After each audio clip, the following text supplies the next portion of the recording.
Hello there, I thought I'd do a customer review of these two buggies, Tornado Titan Pro and the stock version. One model comes with a LiPo and a brushless motor, and the other one comes with a stock motor and a nickel metal hydride battery. Alright, the good points are that it does come ready to run. You just plug it in, put the transmitter batteries in, which they also come supplied with, and then you're off and running, which is great if you don't want to spend time building it, which I also think is a good thing too. I probably would have preferred to have built it from scratch, because I got one for my young son as well, so it would have been good to go through that experience with him. But saves time. Within a few minutes you can get up and running. I really like the look of it. You know, it's a really, I think it's a really sexy looking car. Nice lines. It's got really modern design. Nice, you know, they've really thought about trying to keep everything light. You know, the wishbones are made, you know, are really well braced and light. They've got the double wishbone at the front, which allows for them to use just a single, just upper and lower ball joint. Nice simple front end. The shockies have alley tops and bottoms, plastic centres, which actually work quite well. You could upgrade them to full alloy long term, I think, but they're oil filled. They work quite well. The car's fully ball raced. Love that. Really like the way the wings nicely set down. Clears the shocky towers. The car's made in such a way that it can be pulled apart very, very easily. Someone's really put a lot of thought into how to build this car and how to easily service it. So great marks on that front. But there's a bit of a negative, which I am going to tell you about now, with the hope that the manufacturer will do something about it, or else, at least if you buy this car, you know what to do to make it last longer than the 3 battery packs that I've got out of this car. Alright, cut a long story short, there's 3 places where dirt can enter into the driveline. One place is just behind, just in here. If I lift it up, you can see the aluminium drive shaft there, and there's nothing to stop dirt and debris getting into the tunnel where the drive shaft goes down to where the spur gear is. There's a bearing in here. There's also another entry point for debris just there. Nothing to stop rocks going in there. Doesn't sound like such a bad thing, except for there's a shaft spinning around in there, and what happens is gravel. You can see the shaft here from this angle.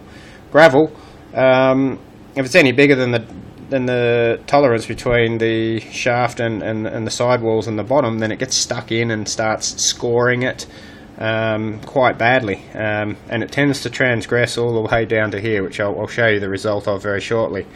The other significant place where debris gets in, and this is probably even worse, it's right behind here where my screwdriver's going in. There's about a 4mm wide hole extending across the top of the front of the rear diff housing, and that allows dirt and rocks to get into this area here where the spur and pinion gear are, and you can see here a little rock embedded in between the pinion gear, and if I shake it up,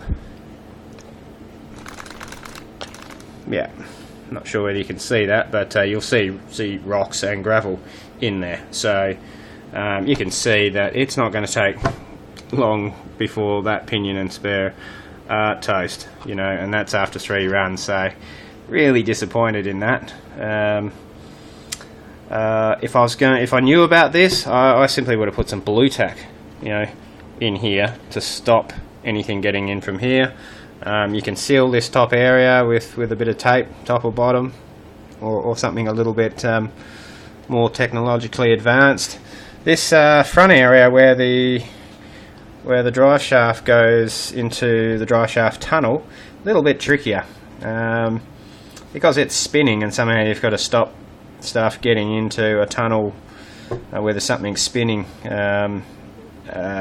So I'm thinking something like you know, foam rubber with a hole through the middle of it would still allow the shaft to spin freely and to stop rocks getting in. Now this is the brushless version, and this one has had rocks come in to the shaft area, and you can see, especially down here, looks like it's machined out, but that's actually rocks getting in between the shaft and the tunnel, and that's actually caused, if you can see here, it's caused the bearing housing to fail as well. And besides that, you can see all the dust just inside, you know, the top of the spur. You know, this is where the spur gear is spinning around, and if you have a look at that pinion and spur gear, you can see there's rocks, and you know, half the spur pinion gear's worn away. So that's the result of what happens when the dirt and rubble gets in here. It's pretty obvious what's going to happen there, and same issue here. You know, rocks getting into where the drive line is, and all of this is scored, and there would have been massive pressures and vibration there with this powerful a motor spinning really fast, and rocks and stuff. So yeah, this I haven't even put 3 battery packs through this, and it's failed. So disappointing, and it lets down an otherwise, I think, superb car design and extreme value for money. You know,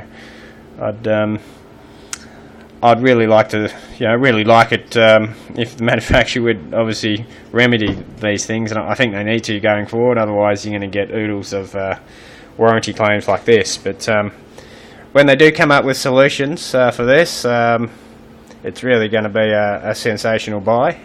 I like it so much, I'd probably even buy it again and just put some blue tack here to stop the stuff getting in, and seal off these other 2 areas, or maybe something a bit better than blue tack. It's just an error in their engineering. They haven't got this mating up very well in this area, and it's just got a great big gap going across there once you put this thing back on, you know, and it's right down where there's dust and dirt and stuff flying around. So pretty inevitable, the end. The only other thing is, on the brushless Speedy, you've got a little fan spinning around. Great, keeps it cool, but thing is, you've got dirt and stuff and rubble flying around in here, so quite often a bit of rock or grass or whatever gets caught in here. So I don't know what everyone else is doing about that problem, but I would say just a bit of sort of flywire or something that's not going to restrict airflow, but or get caught in the fan, but will keep, you know, most of the big nasty bits out of the fan, because I've actually lost a blade already due to just it spinning around and hit a rock and snapped off. So yeah, a couple of practical real life issues, but yeah, otherwise, like I say, great car, great design, great value for money. I hope you enjoyed my review. I might post another one with an update about what the manufacturer has to say about these issues moving forward. Thanks a lot for taking the time to view my review. Cheers.